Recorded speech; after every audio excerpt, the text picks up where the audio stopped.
Woosah. I don't know what that is, but I think that's a great point to launch into this episode. Yeah. All right. I'm so happy to talk about this in a maniacal, I hope I don't ruin our friendship type of way. In an I'll get you for this, Matt, kind of way. Hello and welcome to another fantastic episode of the Post Credits Pod. It's probably not going to be fantastic. It's going to be quite miserable. Yeah, well, it'll be a cathartic release, and I hope, Brian, as a friend, that you are still a friend of mine for putting you through this. All right. Yes, I'll try. I hope it doesn't. I hope it's not. Here's the thing: I get these crazy ideas, like, oh my god, I can't wait to put Brian through this, and then I realize I'm doing it to myself too, because I also have to watch this horrendous movie. But I'm happy to talk about it. We're talking about fucking Mac and Me. It's such.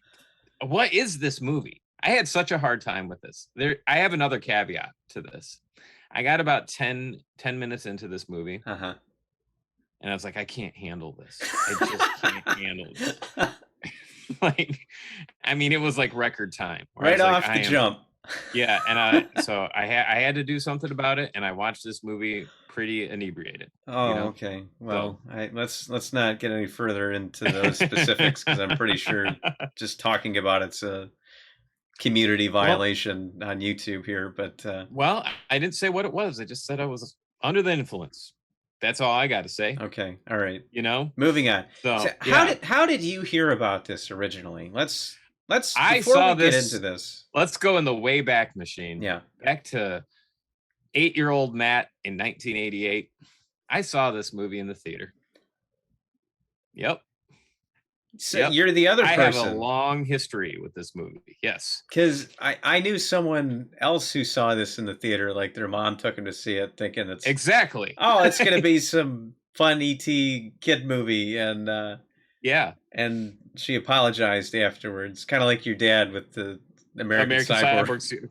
He was so like, I'm so sorry, I'm so sorry for putting you through that. Do you need an ice cream? Well, go get an ice cream right now. Yeah, whatever you want.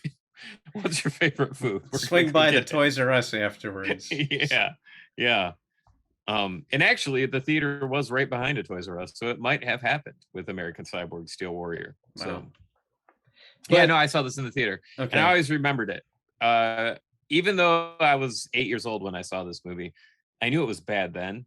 It's kind of like one of those things where it's like, yeah, that was like not good at all, and I just kind of remembered it, and then like it really stuck in my mind because of Paul Rudd being on Conan O'Brien. For those of you that don't know, we'll post a link in the description, as we always do now, because we end up talking about like things that are peripheral to stuff, and I want people to know what we're talking about so they have it in context. But Paul Rudd would go on Conan O'Brien. He's like, yeah, I'm working on this new thing, this new project, blah, blah, blah. And he would always like just talk about this new project that he was working on. It's like, yeah, I brought a clip. And then the clip would be a clip from this movie. So it's just like this ongoing joke over years of Paul Rudd going on Conan O'Brien's various shows, where it was the same clip. The clip was of the kid falling off the cliff on his wheelchair into the quarry or whatever. Yeah. So, yeah, it was always that clip. I was going to ask if it was the same one or... Yeah. It was always the same clip. It wasn't a different clip from Mac and Me, but it was the same Mac and Me clip every time. Yeah.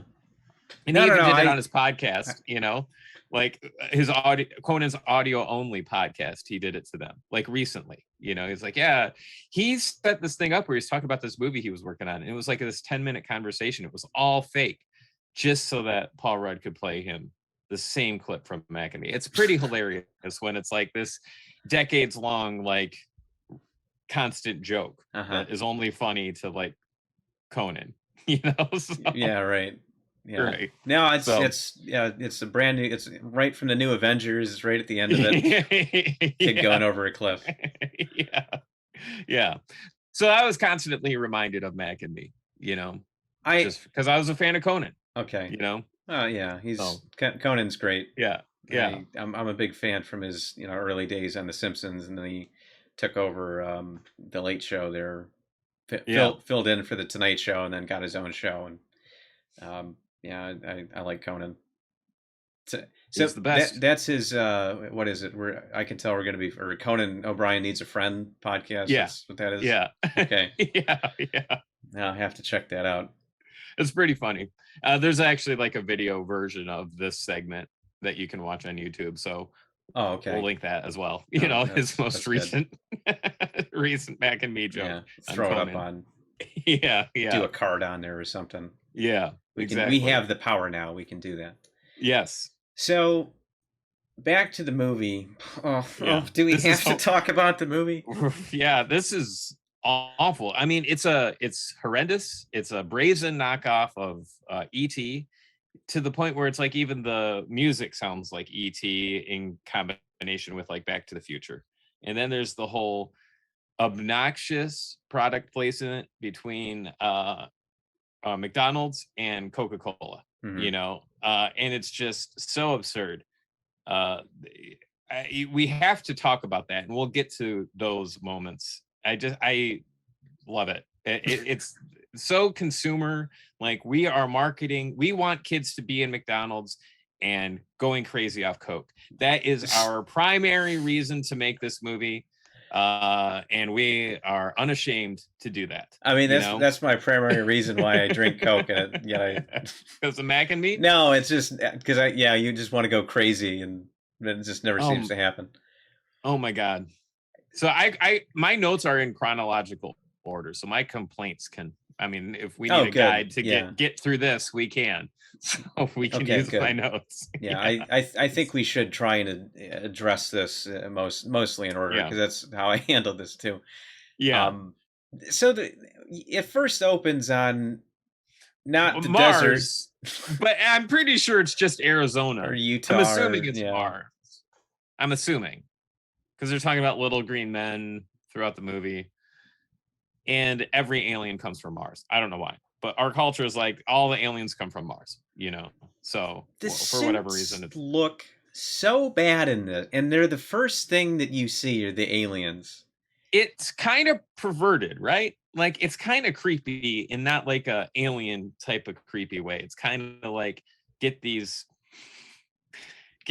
perverts away from my children kind of look. I think it's because they're flesh colored. Yeah. Yeah. It's that. Because, and then like with gray aliens or green aliens or something like that, they could be green, and it's like, well, whatever, it's an alien. It's a Cookie Monster thing. Right. But when they're like melted, kind of flabby flesh tone, it's like seeing with guts, like beer guts hanging out, like walking. Even the kids. Yes, even the kids. And like, when did big eyes become like the thing you look at if something's cute? Like, that's what I kind of like noticed with this movie. I'm like, yeah, big eyes equals cute. I mean, and every Disney thing ever. I guess, but it's just like, this is on a new level. Like, I feel like they're the same type of eyes from Total Recall when they're on Mars and there's no air, and their eyes are maybe that's out. why they're so big. Yeah, they can't. So breathe. They did their homework for that's just bad design. So it starts off, there's a probe that lands on whatever Arizona desert, a total science fiction probe too. Like, it looks like a lunar rover, but it's just like blasts off back into space. Like, it has some. Yeah, but it's got a vacuum on it, and so how do the Martians get to Earth? The probe vacuums them up with some horrible CGI. Yeah. I don't even know what that's supposed to be. And right off the bat, it's just off-putting, because it's like they're wandering in the desert, like dying. Doing Martian shit. Yeah, dying.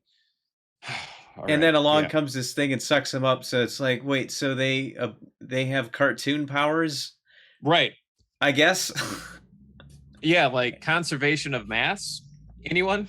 They just get sucked into dirt and Martian sand.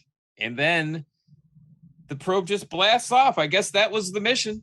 Like, the mission was to capture aliens, Martians, because it flies away.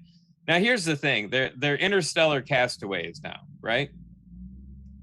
It takes 7 months to get to Mars, right? with our current technology. We haven't figured out warp yet, but so it takes 7 months to get from Earth to Mars, assuming that Mars is the planet that they just were on, right? Yeah. I would be fucking pissed by the time I got to Earth, right? Or dead, But these Martians, they're spry when they finally get out of the ship in the whatever.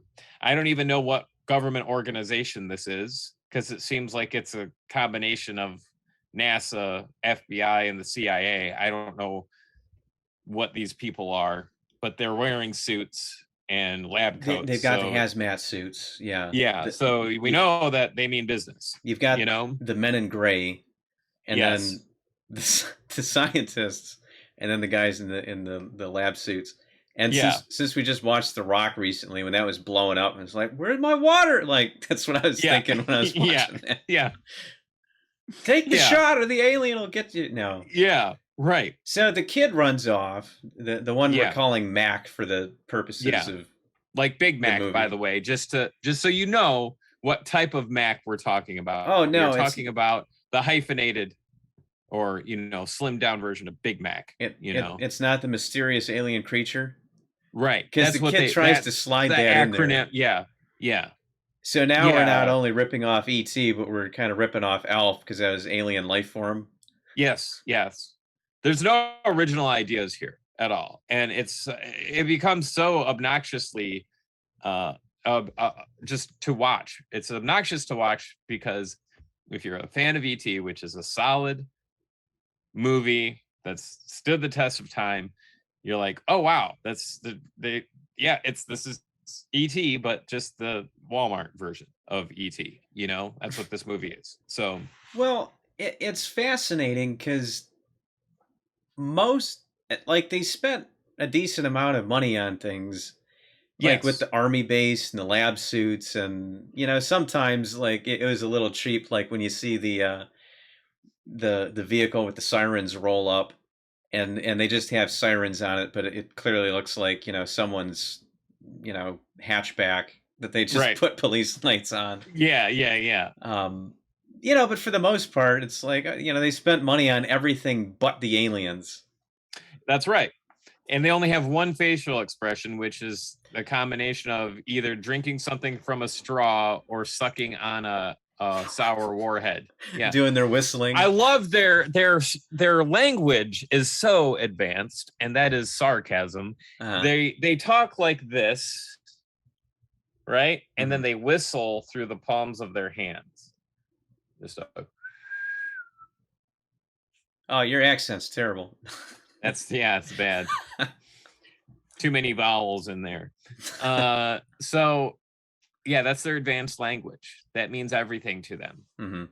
That's every word that they could possibly think of with every emotion, and I don't even know. Apparently they can hear it across the earth too, the whistling.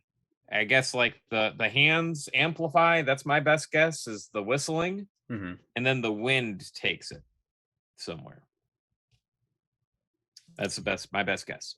So what had me scratching my head was because one of the things I've seen this piece of garbage, wonderful movie before, travesty, and one of the things that really had me scratching my head was because the thing I remember most that I take away from it is that stupid expression they have frozen on their face for the whole movie, and I was just thinking that they didn't animate anything, but they do. The eyes blink, the eyebrows move, the ears wiggle. So everything moves but the mouth, and they were fine with that somehow? Apparently. That's where the budget fell apart. I'm like, well, we had enough money for everything but the mouth. So. Okay. Well, I'm glad we cleared the air on that. So it wasn't just and it's also the perfect size to put a Skittle in. Just throwing that out there, too. Or a straw. Yep. Or a straw. For the Coke that they're always drinking. So the aliens come out of the ship, the probe, and then like NASA's like, or whatever organization this is like, yeah, just go ahead and walk around. So they end up freaking out, and they have the most explosive, the aliens do, they have the most explosive fingertips on this planet. because they're just able to blow up a wall by touching it, you know? So they end up running, but Mac, the little one, gets separated and causes a fatal car accident. There's no way that someone didn't die in that car accident. And there's one car that lands nose first onto the back of a sedan. There's no shot that someone didn't die, you know? No shot. But did you happen to notice the guy who was on fire? Like, his car wasn't on fire, but he gets out and his arm is on fire and he gets hosed down by the fire extinguisher. But it's like the foam instead of like the spray, like the misty stuff. So he looks like he just walked off the set of Ghostbusters instead of like the marshmallow slime. Yeah. It's like, that's not a fire extinguisher, you know. That's not how it doesn't shoot out marshmallow to people, you know. No, I think I was rolling my eyes at that part because that's shortly after he gets stretched through the fence. Yeah. Oh, electricity makes them long too. Well, then how did the vacuum make them long? I don't know. This movie has no rules. No, there's not rules to it. It's kind of like gross out stuff. It's just fun and whimsical, and just right. Go with it. Yes. At least that's what the music wants you to think, because like you had mentioned, it sounds a lot like Alan Silvestri, Back to the Future, like it's some high adventure fun, but like it's craziness and out of this world adventure. And it's like, it doesn't ever, the music is better than what we're seeing, you know? Always, like, yeah. So I want to see the movie that guy thought he was watching. Yes. I mean, bravo to whoever made the music, because you had more ambition than everyone else making this movie combined. You know, because you actually did something nice and easy to listen to, but this is a hard movie to watch and unentertaining. You know, I can't believe it. Yeah. Like, it's amazing. All right, let's continue. Where do we go next? And then right after that, they introduced the family. Yes. Who's moving to or they've just moved to the town. I'm a little fuzzy on that because the whole house is basically unpacked when they get there, but they do that. One of my favorite things in movies where someone, you know, they're talking about an alien and the brother's like, what were they, drunk? Ha ha ha ha ha, and they all have a laugh. Yeah. It's alien driving under the influence. Well, you know, that's such a movie trope, and it always bothers. It's like people act like alcohol is LSD, so it's like you don't hallucinate just because you've been drinking. Just makes you kind of slow and dumb, you know. A little giggly. Yeah, you know? But well, I don't know. Maybe he doesn't know that because he's 14 or whatever. Yeah. So, oh my god. Yeah. Then they show up to their house. They have all of one box to unpack. And then it's like all their crap's just in the house already. Yeah, which that's the perfect way to move. I wish that was the reality of it. I carry in one box and all the boxes are suddenly in the house. That's how I would like to move in the future. Man, you know? Wouldn't that be sweet? It would be a nice surprise to walk into a house and everything's already moved in. That would be great. Well, we'll give them the benefit of the doubt and say that they had movers. Because we know that nobody was there. Because the weirdo neighbor kid next door, what was it, Debbie? Was that her name? Yeah. You're talking about the Native American headdress wearing spiritual guru on the side of the street? Right, who's out there, I don't know, just... Yes. Just being weird. Yeah, being spiritual. Oh my God. She's never seen them before. Right. Okay. Yeah, never. Yeah, and then... there's a whole lot of like dumb shenanigans that happen because apparently like these aliens can control electricity. Like, you're made to think that there's some sort of like advanced species, but I feel like they're just as dumb as like deer, you know, because like they can control electricity, but when you see them in Arizona on their home planet, like they just are kind of walking around in the desert, not doing much, shuffling around. There's like no civilization at all. But anyway, so it's probably actually dying in those costumes. they look like they're on the precipice of dying every time I see them. And I mean, even like what I thought was so absurd, we're skipping forward just a little bit, is there's a scene where it's like they just came from Arizona and then they came to Earth, you know? Mm-hmm. And then it's like they're in Arizona again because they escaped the military compound. Right. But it looks like they're dying. And I'm like, this is the same atmosphere. They're in the same spot. But like now this is too hard for them. Like they can't handle the same desert atmosphere that they were just in 7 months ago. Must have gotten all that stretching out, must have really tuckered them out there. And my God, you know, subsisting off of moon rocks for the whole trip back to Earth. Right. Or life-saving cola. So like, hey, now don't slander my Coke. Yeah. So there's like shenanigans and stuff that happen in the house. Like all the power tools start going off, all the electrical things can start going off, and then like the house is destroyed. I don't know. Mom doesn't seem too mad about it. She seems upset, but like, man, I'll tell you. She was pretty upset there. But I mean, like not like you're grounded upset.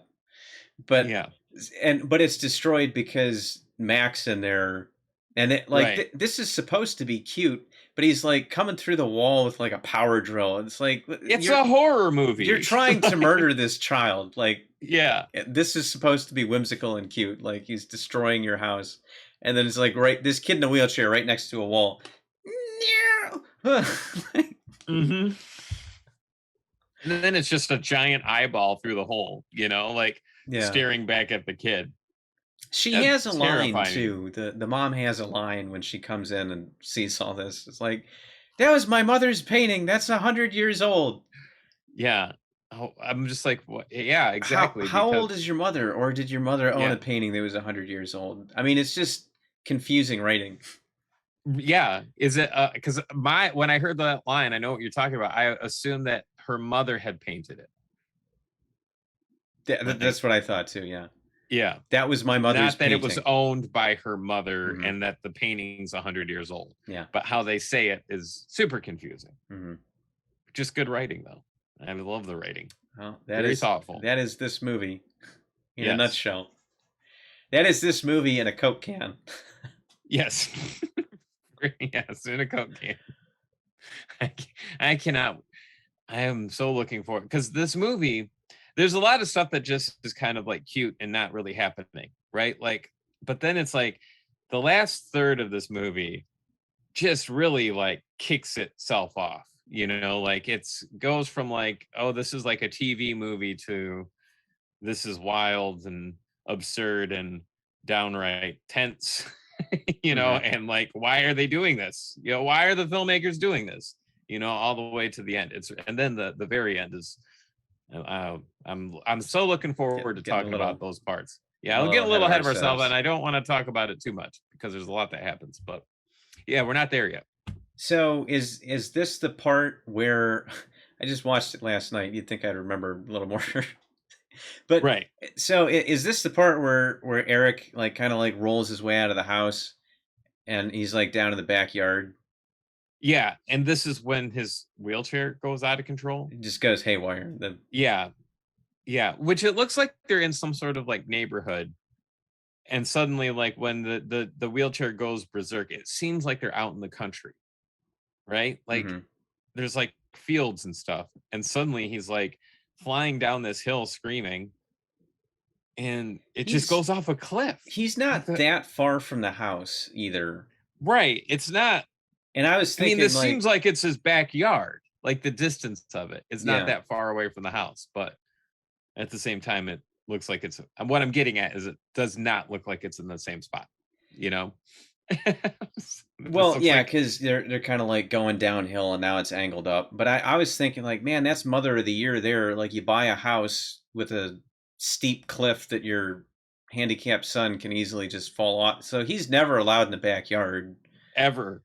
Yeah. Ever there's no fencing or anything like, I mean, not even never again. Never should have been allowed in the backyard in the first place. Eric, go throw your temper tantrum out in the front yard where you won't die. You'll just roll down all the other hills. Yeah. But it's so absurd because it just is this dummy in a wheelchair falling for like 40 feet, right? And in slow-mo too, you know? It's a very serious thing that happens. And this kid is unharmed. Dead? Yes. At the very least, a severe concussion, you know?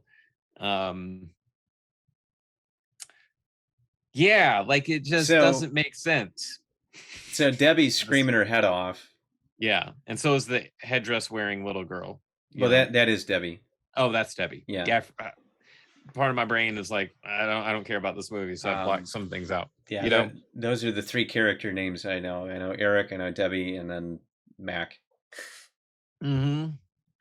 This movie was not worth me tracking anyone else's name down. Although, did you notice that her mother was the mom from Better Off Dead? It was Ricky's mom. Okay. Yes. Yeah, I did notice that. I didn't notice that. I was like, oh, she's really familiar. Where do I know? And I looked her name up. But, okay.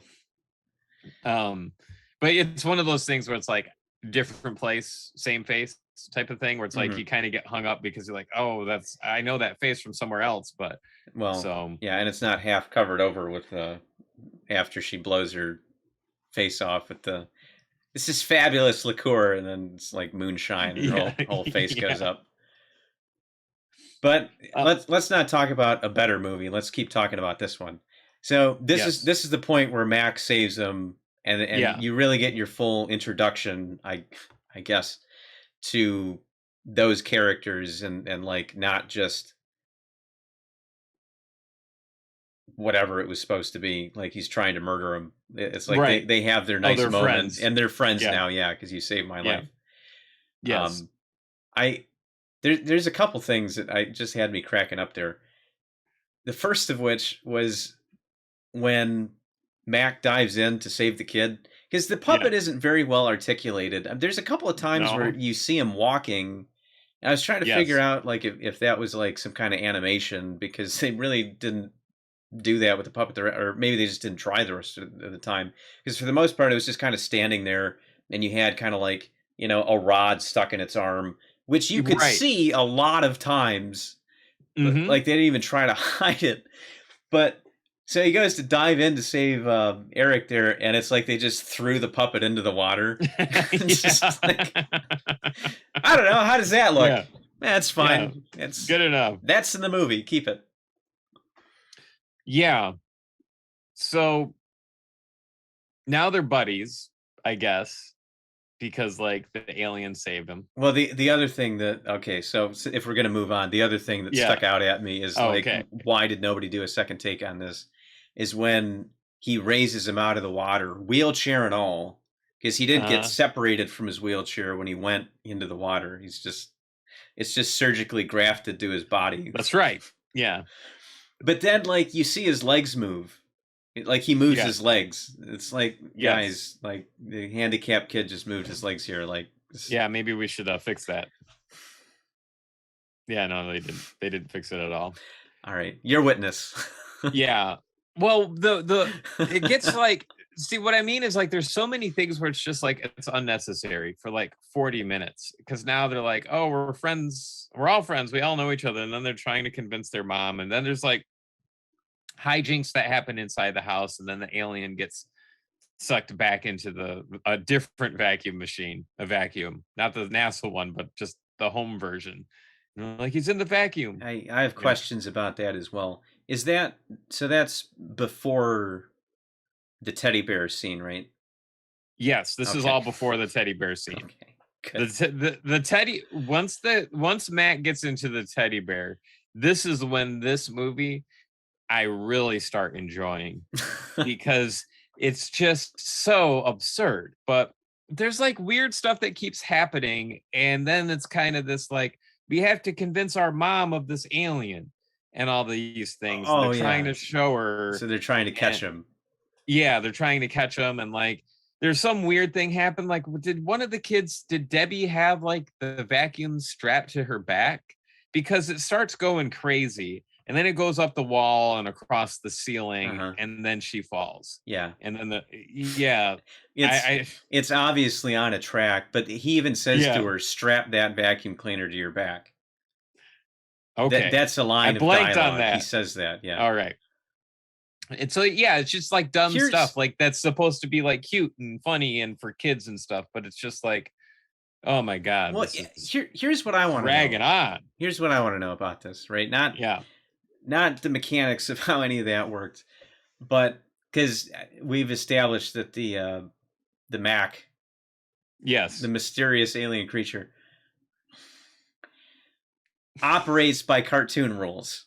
Yeah, he just has cartoon superpowers. Mm-hmm. This is supposed to be his endearing quality. Okay, fine. So it's going crazy. All right. Yeah. How does Eric know that the vacuum cleaner will catch him? Because he didn't see the spaceship suck him up. He didn't see him get sucked through the fence. Yeah. There's a lot of stuff that Eric knows where he shouldn't. And this is a repeating thing throughout the movie. Because I noticed it too in this part. There's also another part later where it's like, how'd you come up with that conclusion, Eric? So I'm just I'm a little curious where you got that information from. So yeah, we'll get there too. And I think it's during this sequence where he drops the mysterious alien creature. Yes, because his brother is party to it now, and he's like, we're trying to catch the Mac. The what? Mysterious alien creature. That's not a thing, kid. Right. Yeah, it's not a thing. Okay. So throughout all of this, there's like other thing. It gets a little fuzzy, but there's other things going on. But suddenly, like they have to go to a birthday party, and it's like Debbie's mom is babysitting everybody, right? So they're like, well, we can't leave Mac here. What are we going to do? Right. So they put him. Well, it's they can't leave him because they think he's sick. I think that's what it is. Oh, okay. Yes. Because I mean, hey, but they did give him some Coke. This is the introduction of like how much Coke someone should drink and how good it is for you to drink. And you should drink as much Coke as you possibly can. Life-saving Coca Cola. Yeah, because that's what brings Mac back to life, is like drinking Coke through a straw in that perfectly formed alien mouth for a straw to fit into. So it's probably that actor's meal delivery system too. Like we can't. We just need to get 30 more takes, then he can take the head off. But in the meantime, here's some Coke. Right. Get back to work. Suck that. We're paying you in Coke. Suck those SpaghettiOs through that straw. Yeah. So this is like they have to go to a birthday party or they have to leave Mac. So the kid is like, well, we'll put him in a bear suit, right? Which is like a stuffed animal, but it's like, who has a stuffed animal that big? Like this is the size of a human being, like a young human being, And this is where this is the moment for me where I'm like, oh man, everything's happening. This is actually it's so dumb, but it's enjoyable to watch because of how absurd the whole rest of the movie is. Yeah. Right. This is the moment where I think the filmmakers were thinking, oh, this will be easy because we won't have to use the alien costume, so we'll just put a child in a bear suit. Here's what I think they did, but then he's even bigger than. yeah, but here's what I think they did, man. I would have assumed like, oh yeah, we'll just have like him wearing the eyeballs, the actor wearing the eyeballs, because the bear's eyes are cut, and you can clearly see that it's giant eyeballs behind it, right? That are blinking. But I think that these filmmakers, I think that instead of this being a problem-solving solution, they actually had full-on Mac makeup on this actor and then having a bear suit over all of I think that's like the brain capacity of this production would be at. They're like, oh, we got to put you in makeup and then we got to put the bear suit on you, instead of just putting, the eyeballs on, you got to put the whole thing on. So anyways, they're like, we're going to have a party at McDonald's. It's like some little other girl's birthday party that we have never met before. We don't know who she is, But that's what's happening. We're going to McDonald's for a birthday party. This is the most energetic McDonald's I have ever seen in my life. We have break dancers in the parking lot upon arrival to this McDonald's. Oh yeah. And it's they got a crowd too. They got their whole crew there. It's like a dance off is happening. Mm-hmm. It's like a dance competition. And it also made me wonder, like, if this is the movie that put that dumb idea in people's brains that, like, yeah, we should be like the Warriors, but instead of like fighting each other with like baseball bats and, you know, pipes, we're going to have a dance off. I mean, it's just such a stupid concept and it's so silly. But anyways, there's people dancing in a parking lot. Right. Aggressively dancing around each other. And then a whole ring of secondary characters cheering them on. Yeah. So we linger on that for a good minute before that gets disrupted by them pulling in. Yes. Right. And so then it's like you get into the McDonald's and it looks like a McDonald's from the 80s. And then there's like a birthday celebration happening in the corner. So one thing that this movie does, which happens like a couple more times, is how things escalate so damn quickly, because it goes through like just the parking lot dancers to like this birthday celebration, and then Mac doing Mac things where he Stretch Armstrong's a cup away from a different kid, you know, through the bear suit. Yeah, through the bear suit. Doesn't rip open the bear suit at all. It should limit his powers. Right, exactly. And his Stretch Armstrong arm is like 20 feet long. It's like across the room, and how is it only one kid saw that? Like the whole, if that was in anyone's peripheral vision, everyone's head would immediately like turn over there and be like, what the hell is that? You know? Well, and Ronald McDonald's over there with his like doing his string flowers tricks or whatever. Yeah, like blah blah blah. Whatever that's supposed to be. Yeah, Ronald McDonald. So interesting that like McDonald's is heavily in this movie. There's an interesting thing about that too. We'll get to that at the end. I don't want to disrupt this conversation, but yeah. So then all of a sudden, after Mac shows off his powers, it's just kind of like chaos, but no one is afraid of Mac. Everyone's loving it. Yeah. Which they didn't have that slogan. They didn't have that slogan yet. But like he's dancing on the counter and all the workers don't even like Pee Wee Herman, you know, like dancing on the counter. But it's instead of the bar. Football team comes in. Yeah, I noticed that too. Yeah, the whole football team's in the dance, and then there's like young kids, and there's choreography everywhere, and this huge dance extravaganza, this jamboree of all these dancers. When it's like there was like 20 in the parking lot, which was excessive, but now there's like 100 people dancing. And they're all having a good time. And it's like, look how awesome McDonald's is, kids. We even let aliens eat here, you know? And then the alien, Mac, just sees the UFO people, the CIA or the FBI or men in gray. Yeah, the men in gray. And he Jesus floats out of the men in gray over the crowd and then into the parking lot. And then there's the chase. He pulled some Big Trouble in Little China flips there. Just right out. Arms like this. Airplaning to the exit, you know? Oh my God. So then there's the chase, which what? Well, I was just gonna say that because that reminds me there is a whole other chase sequence we totally glazed over that they never resolved the answer to, like how it started, how it ended. Where all the dogs were chasing Mac through the neighborhood. And someone's just driving it on a remote control car, and it's just like the arms just like flailing everywhere.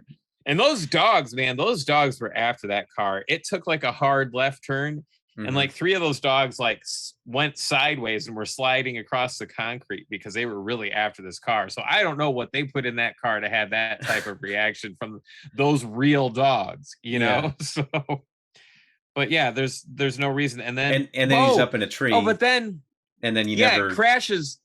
But then thank you for bringing this up. Thank you so much. Because then there's that montage right now in 80s movies we had these awesome montages, right? And there's like that famous one in Karate Kid where it's like he's going on the date with his girl and they're having all this fun and there's that music in the background. And then it's like they also had a different montage for like the training and it's like, you're the best around, you know.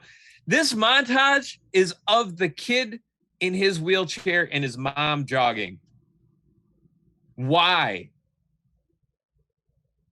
There's no reason for this montage, but it's to some awful 80s music, like all other 80s montages. But this montage in particular doesn't mean a damn thing. Nothing. No, it's just in the middle of the movie. Yeah. Yeah. It's all right. The mom and the kid jogging. Probably the one point where the music actually dropped the ball in this movie. Yeah, but then Mac is just stuck up in the tree. He's there for the whole montage. And we've completely glossed over that. Thank you for bringing it back up. Yeah, and they just run by. They don't know he's up there. No, and that's where the montage starts. So stupid. Okay. Anyways, so now the G-men are coming second chase. Yeah. Oh, and I also want to point out that the G-men, they rolled up into the McDonald's with fucking alien cages ready for Mac. You know, yeah. Did you see those in the trunk? I did, yeah. Couldn't shut. Yeah. At first, I thought that was the DeLorean because it has that weird fin on the back, but then I was like, oh no, those are cages. Like, right. Now, this is almost it's the same, like has the same beats and rhythm to the chase with the police officers in E.T. and it climaxes with that beautiful moment of all the kids in their bikes flying through the air. It's like the memorable moment from E.T. or like E.T. saying E.T. phone home, you know? So they are trying their best to do that in this movie, but the kids in the wheelchair just going like 80 miles an hour. There's a couple of things that like I find really funny throughout this whole thing is that the kids really fast on the wheelchair and there's cars everywhere. And so the kid is like faster than all the cars. And also the G-men are faster than all of the cars because they are like outrunning the cars while the kid's outpacing the cars in his wheelchair. It's pretty amazing. I was genuinely frightened for everybody in that scene because of like how many near misses you have. And it's a lot. I really hope those guys were stunt people because, and they're, you know, they'd be the only ones dumb enough to subject themselves to that kind of thing. But yeah, I mean, they're getting bounced and like cars are sliding. There's even a time when like whatever stunt kid's in that wheelchair is like this close to death. I mean, like very ridiculously close. Yeah. Just and throughout this whole thing, like it's going faster and faster and faster. And it's been so long since I've seen this movie. Well, since 1988. I was like, oh man, I hope he flies. But he never did. Hold on. You haven't seen this since 1988? No. I'm amazed because you've been pushing to do this one for a while. I know. It's just that unresolved childhood trauma is what kept it in the foreground this whole time. That's right. Yep. Okay. Well, I'm glad we're working through that today. Yeah. Working through my issues of my childhood. You know what my favorite thing in the chase scene was? Like between being horrified at people almost getting murdered, which I can just see the production getting shut down. Like, you know, fatality on Mac and me. Like someone, you know, would have died for this movie or something. But there's that one guy they keep cutting to. You're like, yeah. Yeah. Those guys have amazing cardio. Like they're running in these like full on 3-piece suits. In Arizona or something like that. Not a drop of sweat on them. Right. They're just going. Yeah. Amazing. I feel like it was a missed opportunity. Like they should have had the kid fly. Like Mac should have been able to make the kid fly in his wheelchair and, you know, then be like, see, fly off better a cliff. Than E.T. Yeah. Well, no. They just fly off a cliff down into a pond, and that's when he saves them. Yeah, again. Yeah, we'll reprise it, but it has meaning this time. That's yeah. Oh my God! So this And it's like, I mean, the chase is really long. Like it goes down a hill and then he grabs like the back of a pickup truck and the pickup truck is like taking him down the road and then they crash through like a mall entrance or something, right? And they're going through this store or something. Mac does his electrical bullshit and like finger points to some TVs that just explode and then also lock the door that they just went through, something like that. And yeah. I don't even remember how it ends. Do you remember? That's I'm probably blanking for out. The best. No, I mean like the chase. They like just get away. Oh, I know. He grabs the truck Back to the Future style, and well, no. Like his brother has the van. Yeah, and they just pull up next to him and like pick him and his wheelchair and Mac up off the street into the. I mean, like that's pretty easy to do. like this wheelchair's flying down the road, and his brother just pulls right up next to him while they're still going, and is just able to lift everyone up together off the road and then into the van. So who is driving then? The sister, McDonald's his older brother sister? Was. Well, who picked him up in the car? His older brother was in the van. Yeah, but if he's driving, who picked him up? That's what I'm saying. Oh, I see what you're saying. No, so Debbie has an older sister. The McDonald's worker, yeah. Yeah, and then she was driving and his brother opened up the door and picked them up and put them in the car. Okay, she just left work early because that's responsible. Yeah. Well, I mean, like after that dance off, you just got to follow the bear that did all the cool dancing on the counter. It probably would have been easy to duck out of there too, and all that chaos. Oh yeah. Going back a little bit. So like the mom that was taking them to McDonald's before all this stuff happened, she was like, "Does your bear move?" And he goes, "Oh yeah, it's like one of those new ones." And she goes like, "Oh, I thought you said you had it for a long time." And he goes, "Yeah, I put new microchips in it." I guess just putting microchips in cotton makes it like animatronic bear. Oh, well, that's why every robot I ever built never worked. Yeah, you just got to throw those microchips onto those cotton balls and that makes it move. I know what I'm doing after this podcast. Right. So then we get to like, this is that other moment where it's like, how does this kid know that? Who told him that? And they just piece together where his family is, where Mac's family is, like so quickly. And it hurts my brain trying to figure out how they came to those conclusions. Because it's like they didn't crash land. They weren't in their own vessel. So it's not like they're getting back to their crash site. Right. And this is just a wind turbine field.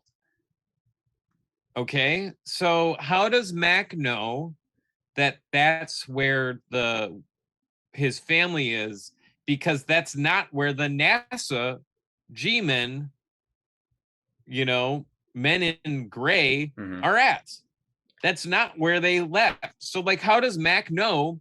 Yeah, the whistling, but it's like, I don't get it. There's no explanation as to why he's there. And they're almost dead. All these aliens are almost dead. I just don't get it, right? I want to know how they just casually walk away from NASA and they never get captured, but they're in this cave. They're in the cave, dying. And this is when we realize that Coke saves lives. Yeah, there's no Coca Cola out there, man. Yeah. So they drink the Coke and they're back on their feet, I just don't. How does he know that that's where his family is? How does Mac know that the because it's like the little alien kid keeps pointing to this advertisement, which ends up being the same advertisement on a billboard. And so like, that's where it's like, oh, his family must be around here. But where did they see the billboard? Like, there's no billboard placement anywhere of this logo and advertisement until this moment. Like, Mac points at an advertisement. It's like, my family's there. That's what you're supposed to understand. And then they see the same advertisement on a billboard. So it's like, okay, I get it. But that's never mentioned before. And we don't see the billboard before. We see them dying in the Arizona desert, but we never see this damn billboard and all these other wind turbines anywhere until this moment. I hate this part. I hate this so much. I hate it when a movie this is the point where you turn on them. Yeah, well, then it just is so absurd after this, because like, okay, so now everyone's reunited. All the Martians are reunited. We're all happy about it. And I don't know what the plan is, what everyone's plan is at this point. No one knows what they're doing. They're just like, we have to stay running from the cops, but we have to get gas. And so they stop at a gas station that also happens to be like a grocery store. And there's like supposed to be this funny thing where it's like the Martian dad Stretch Armstrong's his hand to grab a Coke from a car nearby, and then they're screaming. And I mean, I don't know how the aliens get into the supermarket, but they're in the store now, and they're like, we need food and drinks. So they're just stealing stuff. They're being vagrants, you know? Yeah, naked, fleshy vagrants. Yeah. And so this is when it becomes so damn tense for a kid's movie. This is like crazy, because now it's like the cops are like afraid of these aliens. The alien dad takes a gun away from the cops. So now the cops are like, oh my God, we have to protect ourselves. We don't know what these creatures are going to do with this gun. So the standoff begins, which just the whole tone of this seems unlike the rest of the movie, you know? It seems like it switches tones. It's pretty crazy. What are your thoughts on this when it gets to this point? Well, this was the point where, I don't know, I must have dozed off for half a second or just looked away, because I didn't understand how this de-escalated, and then the next time we see them, they're like taking the citizenship oath. Oh my God, you missed so much. There's a lot. You want me to go through it? It's like 10 minutes, but I'll do a play-by-play if you want, because this is what I'm talking about. It gets so crazy. Notes. Well, it's like it's not much but like the alien family is in the supermarket. The cops don't know what to do. The alien dad is confused. They're just trying to get like food or water or something. But like, so the dad alien takes the gun away from the cop. Right. And then it's like cop reinforcements come in. The army shows up. Yeah, it's like it goes from like 0 to 1,000 miles an hour in like 10 seconds. So then it's like, yeah, all these other cop reinforcements are there. The kids are dragged out of the supermarket because they're like, get away from here. This is super dangerous. And then the aliens are just like walking around, right? So everyone gets out of the supermarket. There's like a barricade, police everywhere, and the aliens are now like walking out with Coke, right?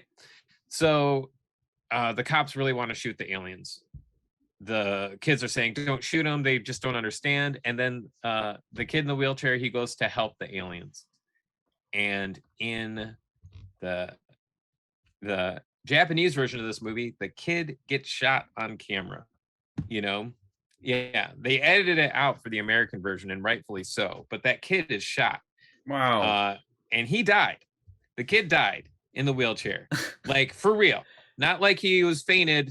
No, he's dead. And because I'm not sure how the events that happen, but there is a cop that shoots at the alien and at the kid, but then there's a fucking giant explosion. The supermarket blows up. It is not there anymore. And you see like the kid like rolling by the explosion. So it's like, well, did shrapnel hit him or did he get shot? Right. And I don't know the differences. In the Japanese version, they show him getting shot. So, but in the American version, you're kind of like in this gray area, like so everyone's devastated. Everyone's crying. The aliens are like, what the hell just happened? The cops are like, we accidentally killed the kid. The mom is crying. Like, it's this mess. Like, and then like, yeah, the aliens walk through the fire and they put their hands above the kid and orbs start appearing, and then they heal him. And the cops see it, and the cops are friends with the alien because they saved the boy's life. everyone's friends, and now we can catch up to where you left the movie. Now they're taking the citizenship test. Yeah. So it's like 5 minutes I missed. Yeah, but it's wild. It goes from like, it's pretty crazy. Like the tone of the movie radically shifts when the cops show up, and it's like, oh Jesus, this is, I don't want kids seeing this. But yeah, like, and I can't believe they actually like. So just to point this out, this is like a PG movie about a kid being friends with an alien creature, and then they killed him. They actually killed the kid in the movie. What? You know, and like it was only edited because of poor screenings. You know, like, yeah, maybe we shouldn't show the kid getting shot by the police officers. Yeah. That's what they took away from it, instead of, maybe we just shouldn't show this movie. Yeah, maybe we shouldn't even make this movie. So, all right, yeah, they have their. Was Full House out yet? Because it feels like they ripped that off verbatim, where they're driving away in the Cadillac with the crane shot. It does feel very Full House, yeah. In the pink Cadillac when they're like slowly zooming out, and we'll be back. Yeah, please don't. Yeah, they get. So, I want to go over the ending of this, because I just find it. I didn't remember the ending, and I was like, oh man, how are they going to get the Martians back? Fooled you. They're not going back. They just become American citizens at the end of it, and they're all wearing like suits and ties and dresses and everything, getting sworn in by a judge to become an American citizen. Right. It's just absurd. Just like, and everything, and this is like 60 seconds after the kid gets shot. We're in this hearing to get the Martians to become American citizens. Right. There's no attempt by NASA or the Gray Men to get them back to Mars. No, and they even show up to be supportive of their citizenship there. Yeah, they had to get in there real quick because they didn't want to miss it. I feel like they must have rubber stamped their application, because there's no way that they passed the history portion, the oral portion, or they didn't pass anything. The written thing for the driver's test. It's like, yeah. Listen, here's the thing. Well, you dressed yourself. That's good enough. Right. Boom, you're an American citizen. I think if you become an American citizen, you probably know more about America than most Americans do, because that's an extensive test. Yeah. Like, to become an American citizen, you know? And yeah, like you said, there's an oral and written part of it. So, and they don't know how to speak. They can only whistle through their hands. So that's where the movie ends. And then it also ends, with the Full House thing, and then we'll be back. So there's a planned sequel to this. But, the 7% on Rotten Tomatoes makes me think that it just wasn't a popular movie. I'm surprised it was that high. I thought it was going to be higher, to be quite honest with you. But 7% is, that's 93% of this movie is garbage, and I think that's accurate. So tell me about this McDonald's thing that you've been saving this whole time. Well, what I find really funny is that although this is McDonald's propaganda, McDonald's really didn't have much to do with this, and it's a interesting thing to look back on as far as like copyright goes. Now, for some reason, there was this other company called like Golden State Farms or Golden State Foods, and they are the company that McDonald's buys a lot of their stuff from. So that's like their patties, lettuce, tomato, and certain condiments, but it's not everything. Now, at the time, it's like, I think now all of this is under one umbrella, but there were multiple companies that McDonald's worked with. Now, McDonald's didn't finance this movie. It was this Golden State Farms or whatever that did. So it, by proxy, brought McDonald's into this movie, and McDonald's had to be present in this movie, but they didn't really finance any part of this movie or had any back end deal with them. And there was this other thing that happened with Disney, and Disney had a contract with McDonald's for the Happy Meals, to put the toys in the Happy Meals, and McDonald's didn't want to have anything to do with Mac and Me at this point, but they were under contract through this other governing company, Golden State Farms, to do something with Mac and Me. They're like, we have a contract with McDonald's, and they're like, but Mac and Me, Wow.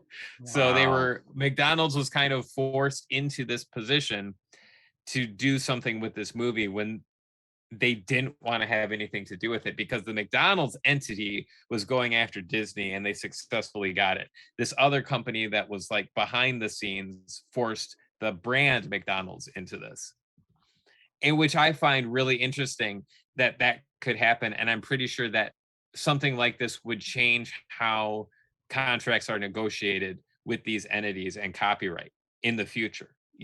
Because like, how could one company that isn't really McDonald's control McDonald's in any way, Mm-hmm. Or like, I mean, and that just goes for anything. Like, I mean, say like something like this happened with like a shoe company, like Nike or something. And it's like, well, we manufacture the rubber on your shoe, so now you're going to be in these movies, Yeah, like, right. Well, no, that's not how that's going to work, Mm-hmm. So it's a really interesting thing. It is, if you want that rubber. Yeah. So yeah, McDonald's, although prominent in this movie, didn't really want to have anything to do with it. Can't blame them there. Yeah, and the producer wanted a cardboard cutout of Mac in every McDonald's restaurant. Do you remember them? And McDonald's was like, "Hey, people got to eat here, and these things look disgusting. They don't want them to throw up. We just want them to eat our food. Wow. Yeah. Well, fascinating. I think we can bring the curtain down on this one. I hated this. I did too. And I feel bad that I put you through it, but I thought it would be a fun conversation. I think it was. I do think this was a fun conversation to have, and I'm glad we did it. But it's a very safe movie to kind of crap on, because I don't think you're trampling anyone's precious childhood memories with it. No, I don't think so. And like, even when we were being kind of snarky, like I think it was for good reasons. So, right. Wow. All right. Yeah. So that's Mac and Me. Don't watch it. Don't watch it, but it's really hard to find it now because it's not on any streaming service, and you'll have to jump through some hoops on YouTube to find a version that you could watch. So. Well, yeah, Mystery Science Theater did one of their new Netflix episodes on it. That was the version that I watched. Okay. Maybe that's why I skipped it. I didn't quite see like the ending there, is because sometimes they got to like make edits to fit their runtime. Oh, okay. But yeah, I thought that would be more enjoyable than watching it, because you're like, oh, it's on Prime. Watch it on Prime. Nah. Nah. Yeah, when I was going through it, like to finally sit down and watch it, I was like, it's not on Prime. How the fuck am I gonna watch that? Like, I was actually panicking because it wasn't on Prime anymore, even though I saved it to my watch list, and then I couldn't rent it anywhere. It's not available to rent. And I was like, am I going to have to do like some sort of wacky VPN shit to find this in some sort of other region? Luckily there was a good enough version on YouTube that I ended up watching. Oh, well, that's too bad. I was hoping you'd say that you got to see the uncut Japanese version with the restored footage where Eric of the kid getting brutally gunned down in front of his family. Horrifying. God. Just it is. But and that's what's crazy to me is that is like, you shouldn't have that in any movie. I think and that the director was like, yeah, let's do it. Puts a bow on just about everything of this here, right? Because it's a constant series of who thought this was a good idea, who thought that was a good idea. Yes. Why would they do that? Yeah. Well, we're trying to rationalize the actions of irrational people, and we're just not going to figure it out right now. No, we're not. And like you said, that's Mac and Me. That's our episode for today. All right. We'll see you in the next one. All right. New episodes every Thursday. Yeah, that's correct.